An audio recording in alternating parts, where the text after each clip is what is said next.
La grande mode depuis quelques années, c'est de suivre les paris donnés par un tipster. Alors, qu'est-ce qu'un tipster? Un tipster, c'est quelqu'un qui donne ses tips, donc ses conseils, ses paris.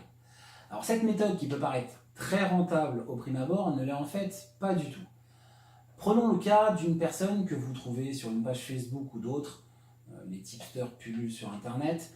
Donc imaginons que vous trouvez une personne et que vous voyez que son yield, donc sa rentabilité, sur une centaine de paris ou un millier de paris est de 10%. Donc vous faites le raisonnement suivant, il a 10% de rentabilité, je vais suivre ses paris, et donc je vais moi aussi avoir une rentabilité de 10%.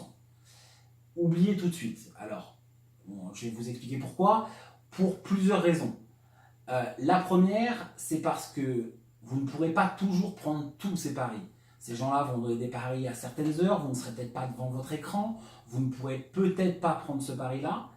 La deuxième raison, c'est que les cotes auront pu bouger, c'est-à-dire que la personne va donner un pari. S'il le donne à un certain nombre de personnes, le bookmaker va se rendre compte que plusieurs personnes jouent le même pari et la cote va petit à petit descendre. Et le dernier de ces points importants, c'est qu'il donnera peut-être un pari qui sera disponible sur le site, le bookmaker sur lequel il joue, mais qui ne sera pas disponible sur le vôtre.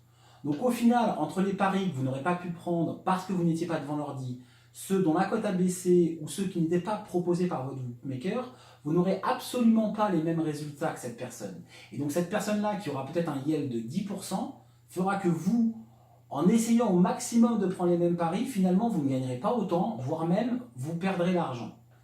Une deuxième raison pour laquelle je ne conseille pas de suivre les paris de tipsters, c'est que les tipsters sont des êtres humains comme vous et comme moi, et qu'ils peuvent donc arrêter à n'importe quel moment de donner leurs paris.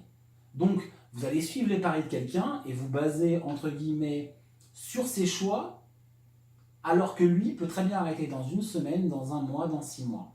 Le mieux reste encore de faire ses propres choix, tout en s'inspirant parfois de telle ou telle personne qui a plus ou moins des bons résultats. Vous pourrez vous conforter en regardant ses choix, en se disant voilà, je regarde ça, effectivement sur le même match, je vais aussi prendre un pari, mais toujours faire ses propres choix pour être maître de son destin et de ses résultats.